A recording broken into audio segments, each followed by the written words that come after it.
స్వచ్ఛమైన నాణ్యమైన గౌదర్పార్ పూజా ఉత్పత్తులు www.gaudarpar.com ద్వారా ఆన్లైన్ లో ఆర్డర్ చేయండి. మీ ఇంటిని దేవాలయంగా మార్చుకోండి.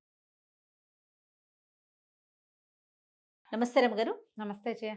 రమ్మగారు ఏదన్నా పెద్ద కథ చెప్పండి. ఒక పతివ్రత కథ చెప్దామా? మ్మ్. పూర్వమట మాళవ దేశంలో పద్మాకరం అని ఒక పట్టణం ఉండేది. ఆ పట్టణానికి రాజు చంద్రసేనుడు. ఆయన భార్య పేరు మిత్రవింద. ఎంత బాగుందో జుట్టు పేరు. అయితే వాళ్ళకు సర్వజ్ఞుడు అని ఒక మంత్రి కూడా. చాలా కాలం రాజుగారికి పిల్లలు పుట్ల. ఈ మాళవ దేశాచారం ప్రకారం రాజులు ఏకపత్ని వ్రతులుగా ఉండాలి. ఓకే. ద్వితీయ వివాహాలు అవి కుదరవు. మనం కొన్ని దేశాల కథల్లో చూస్తాం, పెద్ద భార్యకి పిల్లలు పుట్టకపోతే ఇంకో పెళ్లి చేసుకున్నారు. అనుకుంటా 1, 2, 3 అలా పిల్లలున్నా లేకపోయినా కూడా వివాహాలు చేసుకునే విధానం ఉండేది. 5-6 రాణులు ఉండేవాళ్ళు, దక్షిణ నాయకులుగా ఉండేవాళ్ళు రాజులు. అదేం పెద్ద తప్పు వ్యవహారము కదా, ఆ కాలంలో నడిచేది అది, అంతే సహజమైన సంగతే. అయితే సంతానం కలగల. ఈ సర్వజ్ఞుడు జాతకాలు చూపించాడు, మంత్రి గారు పూజలు చేయించాడు, ఏం చేసినా ఏమీ లేదు. క్రమంగా ఏమనిపించిందంటే ఈ సంతానం లేకపోవడం అనేది ఒక పెద్ద హర్డిల్. ఎవరినైనా దత్తు తీసుకోవచ్చు. ఓకే. దత్తత తీసుకోవచ్చు. ఈ దత్తత తీసుకోవడానికి ఏమైంది, ఆయనకి సమీప బంధువులు తక్కువ ఉన్నారు. దత్తత క్లోజ్ కజిన్స్ నుంచి తీసుకుంటే రాజరక్తం ఉండాలి కదా వాళ్ళల్లో, అది కదా, లేకపోతే ప్రజలు తప్పట్టుకుంటారు. బయట వాడి నుంచో తీసుకొచ్చి ఇప్పట్లో లాగా ఇటీవల కాలంలో చేసినట్టుగా ఎక్కడి నుంచి అయినా తెచ్చుకునే విధానం ఆ రోజున లేదు. అవును. క్షత్రియ రక్తం కావాలి, అది కూడా రాజరక్తం. ఏదో ఒక తరంలో అయినా వాళ్ళతోటి రాజుతో క్లోజ్ రిలేషన్ ఉండాలి. అలా కుదరలా. ఆయన ముందు తరాల్లో ఆడపిల్లలు ఎక్కువ ఉన్నారు. వాళ్ళంతా బయటికి వెళ్ళిపోయిన వాళ్ళు, అన్నదమ్ముల వరస అయ్యేవాళ్ళు లేరు. చూసి చూసి చూసి ఒకసారి ఏమైందట, ఒక పెద్ద పండిత సభ జరిగిందట.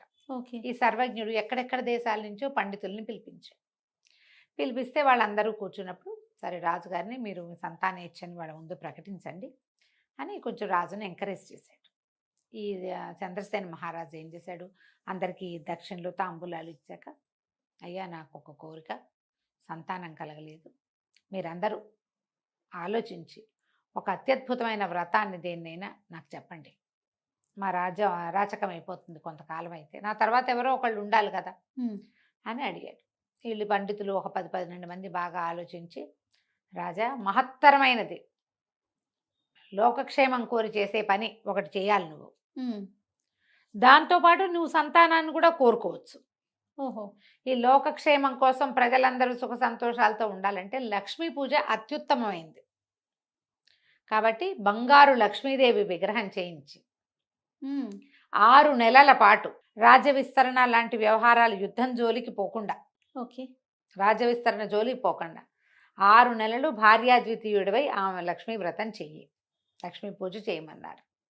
పూజ ఎట్లా చేయాలి, ఏం చేయాలంటే సాంగంగా మనం చెప్పుకుంటాం కదా, శ్రీ సూక్త విధానంలో లక్ష్మీ పూజ చేయటం. నిత్యము భోజనాలు పెట్టాలి, ఎవరికైనా నిత్యము కొంత దానం చేయాలి, ప్రతిరోజు పూజ చేసుకోవాలి. ఓకే. సరే, రోజు ఒక బంగారు లక్ష్మీ విగ్రహం చేయించారు. మనమైతే ఇంతది కొనుక్కుంటాం, 10-15 గ్రామ్స్లో బుజ్జిది, అంతకంటే ఏం కొంటాం కదా. అవునండి. అందరి ఇళ్లలో ఇంతకంత పెట్టకూడదు, మనకు అదో సిద్ధాంతం. ఇంత బుజ్జి లక్ష్మీదేవిని పెట్టుకుంటాం మన వాళ్ళు.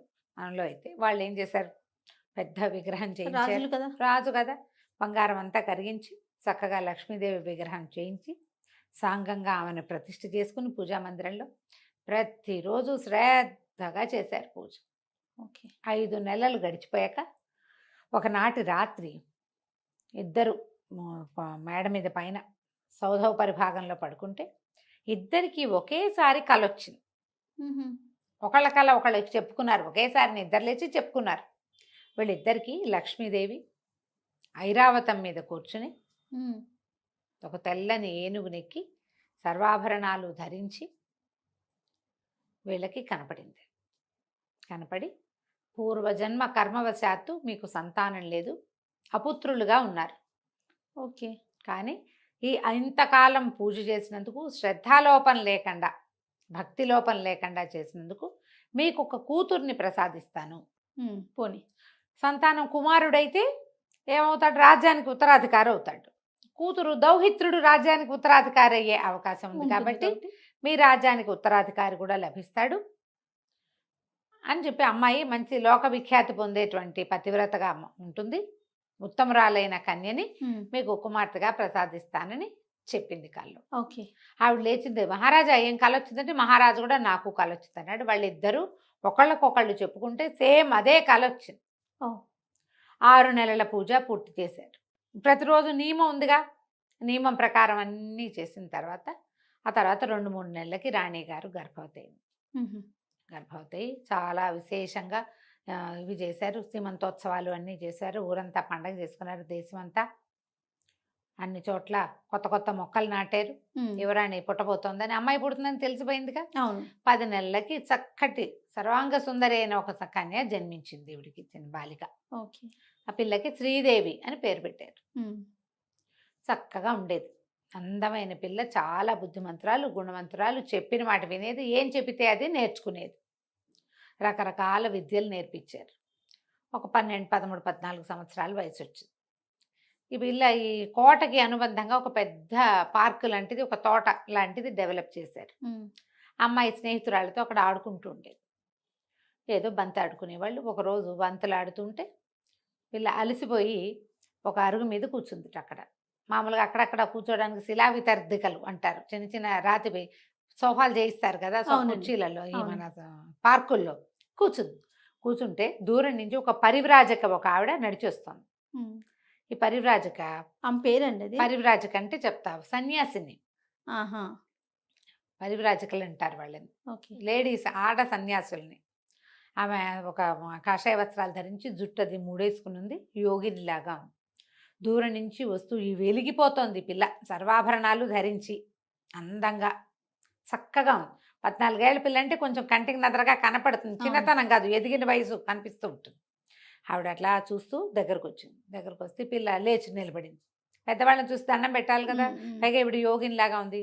నమస్కారం చేస్తే ఆవిడ చాలా సంతోషించి, అమ్మాయి నీ సౌందర్యము, సౌందర్యాతిశయము, నీ వినయాతిశయము కూడా నన్ను ఎంతో ఆకర్షించాయి, చాలా బాగుంది. విశేషంగా నీకు ఒక మాట చెప్తాను, నువ్వు ఇంత అతులోక సౌందర్యవతివి, నీకు అత్యద్భుతమైన వరుడు కావాలి.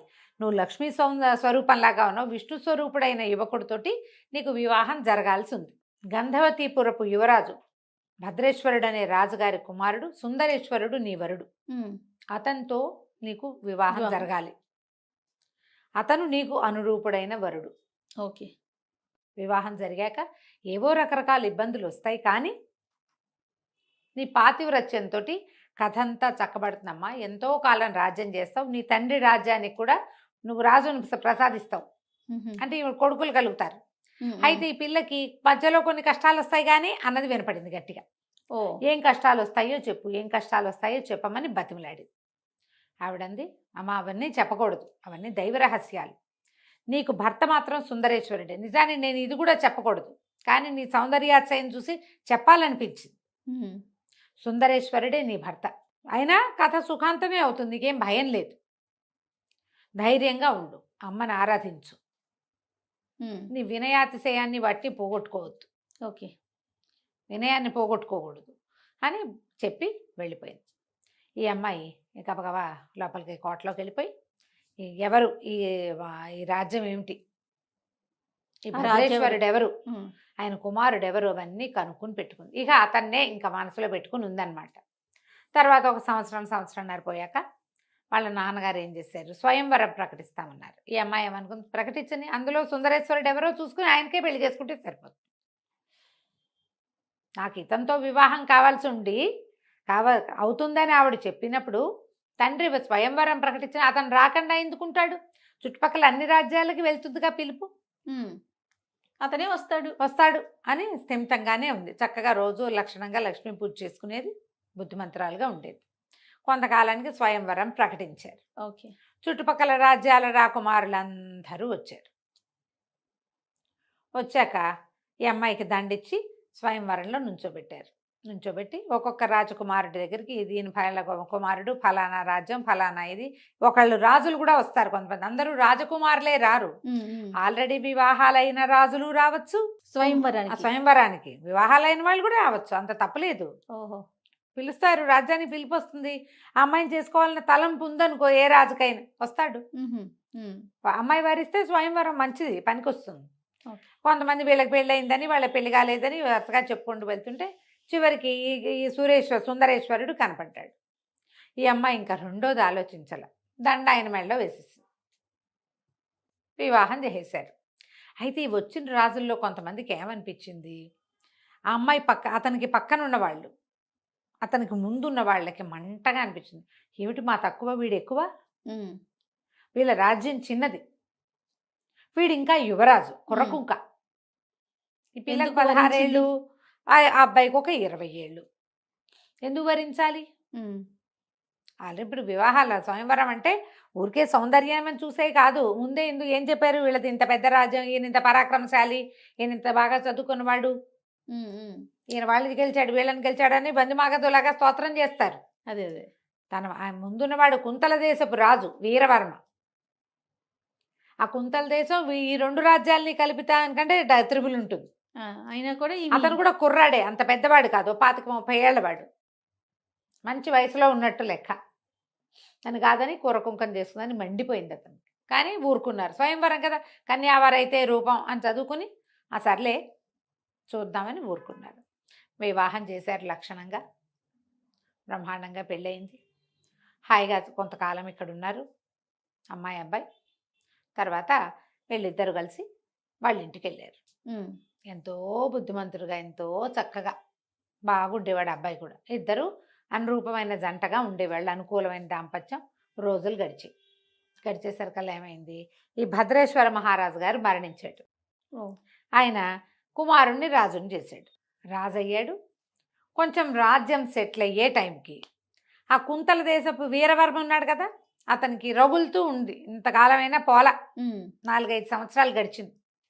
చుట్టుపక్కల స్నేహితులందరినీ కూడగట్టుకుని, ఇది చిన్న రాజ్యం, ఈ రాజ్యానికి ఎవడి పక్కనుందో వాడు కలుపుకోవచ్చు, కానీ వీడిని ఓడించి తీరాలి, ఓడించేసేయాలి, అంటే అడవుల దారి పట్టించాలి ఈ అమ్మాయిని, కుర్రాన్ని వరించినందుకు అని చెప్పి ఒక 5-6 రాజులని కూడగట్టుకుని వీళ్ళ మీద దాడికి దిగాడు. దిగేసరికి ఇంకా కొట్లైపోయారు మంత్రులు. సైన్యాధిపతి చనిపోతూ సైన్యాధిపతి రక్తం ఓడుతున్న దీంతో పరిగెత్తుకుంటూ వచ్చి, మీరు తప్పించుకోండి, బతికుంటే బలిసాకు తినచ్చు. యుద్ధంలోకి రాజు మొదటి రోజో 2వ రోజు చేశాడు, 3వ రోజు అతను రాకపోతే 3వ రోజు మీరు పారిపోండి, వెళ్ళిపోతే మళ్ళీ ఇంకేదైనా జనాల్ని కూడగట్టుకుని వచ్చి మళ్ళీ పట్టుకోవచ్చు మన రాజ్యం అని చెప్పేశారు. కల్లా వీళ్ళు ఏం చేశారు, ఓ బండి ఎక్కి భార్య భర్త ఇద్దరు పారిపోయారు. కొంత దూరం వరకు బండి మీద వెళ్ళారు.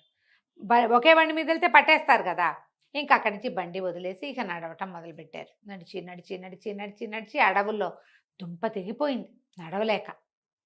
ఎవరి వల్ల అవుతుంది మరి, ఇక ఆహారం లేదు, మంచినీళ్ళు లేవు, ఒట్టి కాలు నడవగా నడవగా నడవగా ఒక అడవిలోకి చేరారు. వీళ్ళకి అత్తగారు మావగా వీళ్ళ తండ్రి దగ్గరికి వెళ్ళటం ఇష్టం లేదు. వాళ్ళది చిన్న రాజ్యమే మొదటిది. రెండోది, ఇప్పుడు ఇంత చెడి వెళ్తే అక్కడ ఏం పరువు ఉంటుంది. అది పైగా వాళ్ళు ఏం చేశారు, వివాహం అప్పుడు ఇతనికి రాజ్యం ఇస్తామని చెప్పాల సుందరేశ్వరుడికి, దౌహిత్రుణ్ణి రాజుని చేస్తామన్నారు, ఇంకా సంతానం కలగల. దాంతో అక్కడికి వెళ్ళటం ఇష్టం లేదు. అడవుల్లోనే కొంతకాలం ఉందాం, మన జీవితం ఇక్కడే కలిసి ఉన్నాం, మన ఇద్దరం ఉన్నాం కదా అనుకున్నారు. ఇప్పుడు ఈ ఏదైనా కొంచెం తేడా రాగానే చచ్చిపోదాం అనుకునే వాళ్ళని చూస్తాం మనం. అంతరాజ్యము పోయినా, బండి గుర్రం కూడా లేకుండా, కత్తి కటారు కూడా లేకుండా, ఒట్టి కట్టుబట్టలతో మిగిలిన వీళ్ళు బతుకుదామని అనుకున్నారు. ఇది కదా కావాల్సింది, స్పిరిట్గా ఉండాలి ఇది. అక్కడి నుంచి ఇంకా అలా వెళ్ళగా ఏమైంది, ఇతను ఒక చెట్టు ఎక్కి చూశాడు, దూరంగా ఒక పల్లి ఉంది, మరి ఆ పల్లెలో ఏమైనా ఆహారం దొరుకుతుందేమో చూద్దాము, పద శ్రీదేవి అని ఈ శ్రీదేవిని వెంట పెట్టుకుని సుందరేశ్వరుడు నడిచి ఆ పల్లెలోకి వెళ్ళాడు. వెళ్తే ఒక కుటుంబం వాళ్ళు ఎవరినికో ఆశ్రయించారు. చాలా దూరం నుంచి వస్తున్నా, వీళ్ళు బట్టలు అవి చూసేసరికల్లా మనుషులేమో దగదగలాడిపోతున్నారు, ఆ పిల్లేమో మరీ సౌందర్య రాసి తెలుస్తున్నారు కదా మనుషులు, ఓల్డ్ మనీ, పూర్వకాలం బాగా ఉన్నవాళ్ళు అనేది తెలిసిపోతోంది. సరే ఏం చేశారు, వాళ్ళు ఏమన్నారు, ఆహారం ఏదో వాళ్ళకి కలిగింది ఏదో పెట్టారు, తినేసి ఆ ఊరి మొగదలలో ఒక గుడి ఉంది. వీళ్ళు వచ్చేటప్పుడు ఆ గుడి చూశారు. ఈ ఇంటి వాళ్ళు వాకిట్లో పడుకోమంటే వద్దు మేము గుళ్ళో పడుకుంటామని చెప్పారు. ఉమ్. చెప్పేసరికి సరే వాళ్ళు కూడా ఏముంది, ఈ ఊరికి ఎవరైనా అట్లాంటి వాళ్ళు వస్తే అన్నాళ్ళు ఎవరిలో ఒకరి దగ్గర అన్నం తిన్నా పోయి గుడి దగ్గర పడుకోవడం పడుకుంటారు. పరిపాటే. అమ్మాయి ఒక్కతే అయితే పంపేవారు కాదు, భర్త ఉన్నాడు కదా పక్కన. అదేలే. సరే ఏదో ఒక చేపాటి కర్ర ఏదో చేతిలో పెట్టి, పెద్ద జంతువులు అవి ఏం రావు బాబు, ఏం భయం లేదు, పడుకోండి, రేపు ఉదయం మాట్లాడుకుందాం, వీలైతే మీరు ఏదో చెడిపోయి వచ్చినట్టున్నారు, ఇక్కడే ఉండటానికి ఏదైనా ఏర్పాటు చూసుకుందరు కానీ ఓ. అని చెప్పారు. ఈ వీళ్ళు బయట కూర్చున్నప్పుడు పిచ్చాపాటి మాట్లాడుతుంటే చుట్టుపక్కల 2-3 వాళ్ళు కూడా చూశారు వీళ్ళని. ఉమ్. అన్నం తినేసాక ఇద్దరు వెళ్ళి అమ్మయ్య అనుకొని ఇప్పటికి 2 రోజులుగా నడుస్తున్నారు, తిండి లేదు పాపం. వెళ్ళి అక్కడ పడుకున్నారు ఆలయంలో. అది ఒక లక్ష్మీదేవి గుడి. ఓహో. వీళ్ళ గుళ్ళో పడుకున్నారు. అర్ధరాత్రి రోజు ఒక పెనుబాము ఆ గుళ్ళోకి వస్తుంది చల్లదనం కోసం. గుడి లోపల భాగంలో చల్లగా ఉంటుంది. వీళ్ళిద్దరు పడుకున్నారు. ఆ పాము లోపలికి వస్తుంటే ఇతని నిద్రలో ఒక పక్కకి తిరిగాడు ఈ రాజు సుందరేశ్వరుడు. ఇతని కాలు సరిగ్గా ఆ పాము తోకకి తగిలింది. అమ్మో. తగిలేసరికి ఆ పాము వెనక్కి తిరిగి చూసి ఎవడో నన్ను తన్నాడని కసిదీరా ఆ కాలు మీద టప కాటేసి తన దారి మీద పోయింది. ఆ పిల్లకి ఏం తెలీదు. ఆ వేసిన కాటలతో తను చచ్చిపోయాడు, అయ్యో. మరణించాడు. నిద్రపోతున్నారు, నిద్రలోనే అయిపోయాడు. పిల్ల తెల్లవారు లేచి చూసుకుంది. తెల్లారు లేచింది, బాగా పొద్దుక్కాకే మెలకు వచ్చింది. ఎందుకంటే నడిచి ఉన్నారు కదా. అయ్యో ఇది దేవాలయం, పూజారులు వాళ్ళు వస్తారేమో, ఏమండి లేవండి బయటికి వెళ్దాం, మొహం కడుక్కుందరు కానీ లేపితే ఏముంది, లేపు. అతను నీలంగా అయిపోయినాడు, తలకాయ పక్కకి వాళ్ళు చేస్తున్నాడు. పిల్ల కేకలు పెట్టింది, అరిచింది, ఏడవటం మొదలుపెట్టింది, పెద్ద పెట్టు నా భర్త అని. ఈ దేవాలయం ఊడవడానికి వచ్చిన వాళ్ళు, పూజారి ఒక పూజ చేసే ఆయన, ఆ ఇళ్ళ వాళ్ళు అందరూ పరిగెత్తుకొచ్చారు. వస్తే ఏముంది, రాత్రి చక్కగా నవనవలాడుతూ ఉన్న 30 ఏళ్ళు కూడా లేని కుర్రాడు ఇప్పుడు చచ్చిపడున్నాడు. బాగా పరిశీలించి పావు కాటేసిందని తెలుసుకున్నారు వాళ్ళు. పావు కాటేయగానే తెలిస్తే ఏదో విరుగుడు ఉంటుంది, నీలమణి ఉంది వాళ్ళ దగ్గర, ఆ మణి తెచ్చి పెడితే బతుకుతాడు. అక్కడి నుంచి ఇంకేదో వేరుంది, సర్పగంధి లాంటి వేర్లేవో ఉన్నాయి. ఆ వేళ్ల రసం కంట్లో పెట్టినా నోట్లో పోసినా బతకచ్చు. గారుడమణి అని ఉంది, ఆ గారుడమణి పెట్టినా బతుకుతాడు. ఒక మూలికలు ఎన్ని ఉన్నాయో వాళ్ళ దగ్గర, కానీ చేయలేకపోయారు. బతుకుండగా తెలియలేదు కదా, చచ్చిపోయి ఎన్ని గంటలు అయిపోయిందో. అక్కడి నుంచి ఊళ్ళో వాళ్ళంతా అయ్యో గుళ్ళో చనిపోయాడని బయటికి తీసుకొచ్చారు. పాపం జాలి పడ్డారు, ఏం చేయాలో తెలీదు. ఏ కన్న బిడ్డో ఇప్పుడు ఏం చేస్తాం, అంత్యక్రియలు చేసేద్దామని వాళ్ళు ఏర్పాట్లు చేసేస్తారు. ఈ అమ్మాయి ఏం చేయాలో తెలీదు, ఏడుస్తూ కూర్చుని నేను ఇప్పుడు ఎక్కడికి వెళ్తాను, నేనేం చేస్తాను, ఊరేసుకుని చచ్చిపోదాం అని చెప్పి. ఇప్పుడు కష్టాల్లో ఉన్నప్పుడు సంగతులు గుర్తురావు, ప్రధాన కష్టమే కనపడుతుంది అంతే. ఈ అమ్మాయికి ఆ యోగిని ఏం చెప్పింది, కొన్ని కష్టాలు వస్తాయి కానీ చివరికి సుఖాంతం అని చెప్పింది కదా.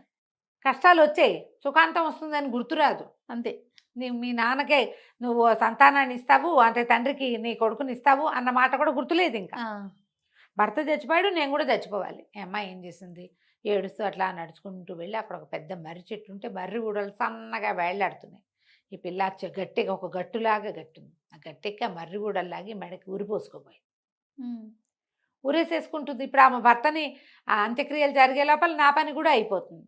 ఆయనతో పాటు చితెక్కుదామని తోచల అమ్మాయికి, తన దారిని తను ఊరేసుకోవడానికి వెళ్ళిపోయింది. ఈ మెడకి ఎప్పుడైతే ఈ తాళ్ళు బిగించుకుని గట్టిగా బిగించుకుంటుందో అప్పుడు ఆకాశంలో నారద మహర్షి తిరుగుతున్నాడు, ఎక్కడికో వెళ్తున్నాడు, నారాయణ అంటూ. ఆయన దిగొచ్చాడు కిందకి. అమ్మాయి ఎందుకమ్మా ఇంత పని చేస్తున్నావు అంటే వల్ల ఏడిచింది. నేను ఏం చేయను, రాజ్యం పోయింది, దిక్కు లేదు, అక్కడ ఎవరున్నారో ఎవరు బతుకున్నారో ఎవరు చచ్చిపోయారో తెలీదు, మా అమ్మ నాన్నలు మా ఊరు ఎక్కడుందో కూడా నాకు తెలీదు, అతనేమో ఇట్లా మరణించాడు, ఏ కారణంతో మరణించాడో కూడా తెలుసుకోలేదు, ఎప్పుడు మరణించాడో కూడా నాకు తెలీదు, ఇక నేను ఎందుకు నా జీవితం అనేసరికి అతను అన్నాడు, కాదమ్మా నువ్వు అమ్మవారి అంశతో ఆ వరంతో పుట్టావు, నీ మొహం చూస్తే నీకు వైధవ్య చిహ్నాలు నాకు కనిపించట్లా, వైధవ్యం రాసి కనిపించట్లేదు, చిరంజీవిత్వము తర్వాత సంపూర్ణ 5వ తనము కనపడుతున్నాయి, ఆయుష్మంతురాల్లాగా ఉన్నావమ్మా, నా మాట విను, నువ్వు ఈ పక్కన ఒక దేవాలయం ఉంది, ఆ దేవాలయంలో కూర్చొని లక్ష్మీదేవిని ప్రార్థించు, నువ్వు ఇప్పటిదాకా లక్ష్మీ పూజ చేస్తున్నావు, అమ్మవారు ఏదైనా నిన్ను కరుణిస్తుంది, అవన్నీ ఏర్పాట్లు అయ్యే లోపల ఏదైనా జరగచ్చు, నువ్వు వెళ్ళమన్నాడు. సరే ఈ అమ్మాయి ఏం చేసింది, ఆ మహిళతోటే భర్త చనిపోయాడు, పోయి మళ్ళీ మా దేవుడ మందిరంలో కూర్చుంది. అది ఇంతెత్తు లక్ష్మీదేవి విగ్రహం. ఆ లక్ష్మీదేవి ఎదురుగుండా కూర్చుని ధ్యానంలో తదేక దీక్షతోటి కూర్చుని ఒక గంటన్నరకి ఆ లోపల అంతరాలయం నుంచి ఒక పెద్ద వెలుగులాగా వచ్చి అమ్మవారు ప్రత్యక్షమైంది. ఓ లక్ష్మీదేవి, అమ్మాయి ఇవాళ ఒక్కరోజు పూజ చేస్తే రాలా, పుట్టిననాటి నుంచి చేస్తుంటే ఆ, మనకు అవసరమైనప్పుడు ఫలితం కనపడుతుంది. అంతే. అప్పటికప్పుడు చేస్తే ఎట్లా వస్తుంది? చిన్నప్పటి నుంచి నేర్చుకోవాలి. ఉమ్, అయితే అమ్మ ప్రత్యక్షమై ఆవిడ ఏం చెప్పిందంటే, నీకు నీ కర్మవశాత్తు జరిగింది, కొంతసేపు వైధవ్యాన్ని అనుభవించాలి నువ్వు, అందుకని సగానికి పైగా సమయం నిద్రలో గడిపించేశా. ఉహుం, అతను అప్పుడే చచ్చిపోయాడు, ఈ పిల్లకి తెలియదు కదా తెల్లవారేదాకా. ఈ కాస్త దుఃఖము నువ్వు అనుభవించవలసిందే, ఇది నీ తల్లిదండ్రుల తాలూకు కర్మానుభవం వల్ల కూడా నీకు సంప్రాప్తించింది అని ఒక మా పండు ఇచ్చింది. ఈ పండు రసాన్ని అతని శరీరం మొత్తానికి రాస్తే బతుకుతాడు. ఇక్కడి నుంచి మీ తండ్రి దగ్గరికి వెళ్ళిపోండి, ఉమ్, వెళ్ళి అక్కడ నువ్వు యుద్ధానికి సమకూర్చుకుని మళ్ళీ మీ రాజ్యాన్ని మీరు చేజిక్కించుకోగలుగుతారు, నీకు నడిస్తే దారి తెలుస్తుంది ఓహో అని చెప్పి మాయమైపోయింది.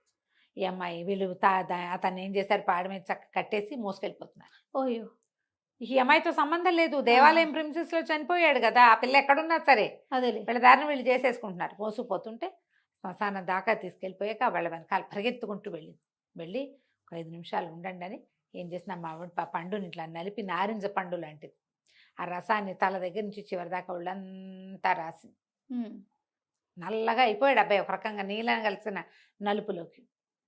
5-10 నిమిషాల తర్వాత లేచి కూర్చున్నాడు అతను. ఓ గోర్ల దగ్గర అక్కడ నలుపు ఉండిపోయిందట, ఎక్కడ అంటలేదో అక్కడ. లేచి కూర్చున్నాడు.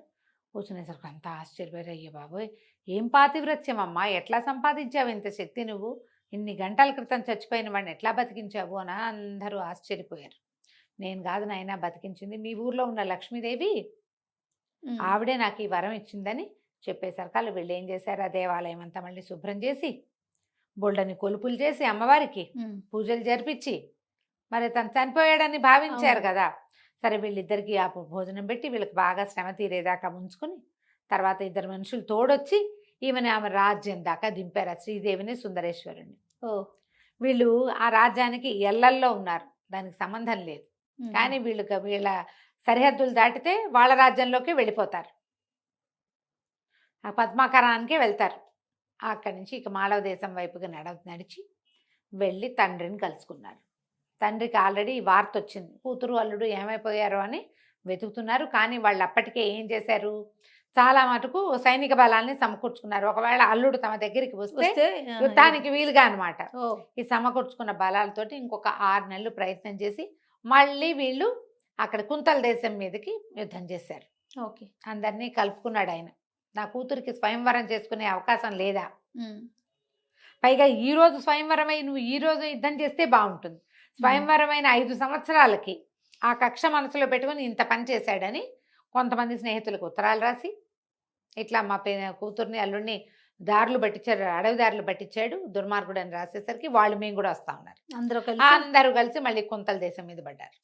ఉమ్, యుద్ధంలో వీరవర్మ ఓడిపోయాడు, వీళ్ళకి ఆ రాజ్యం కూడా దొరికింది. ఓ కొంతకాలానికి శ్రీదేవికి సంతానం కలిగింది. వాడే తొలుత పుట్టిన కుమారుణ్ణి మళ్ళీ పద్మాకర రాజ్యానికి రాజుని చేశారు. ఎంతకాలమో చిరంజీవులుగా చాలా సంవత్సరాలు రాజ్యం చేశారు. వాళ్ళ పిల్లలు మనవలు మునిమనవలు వచ్చేదాకా భార్యాభర్త కలిసి సంతోషంగా ఉన్నారు. కథ కంచికి మనం ఇంటికి. బాగుంది. కొంచెం పెద్ద కథ అయినా కూడా చాలా బాగుంది. నమస్తే. నమస్తే జీ.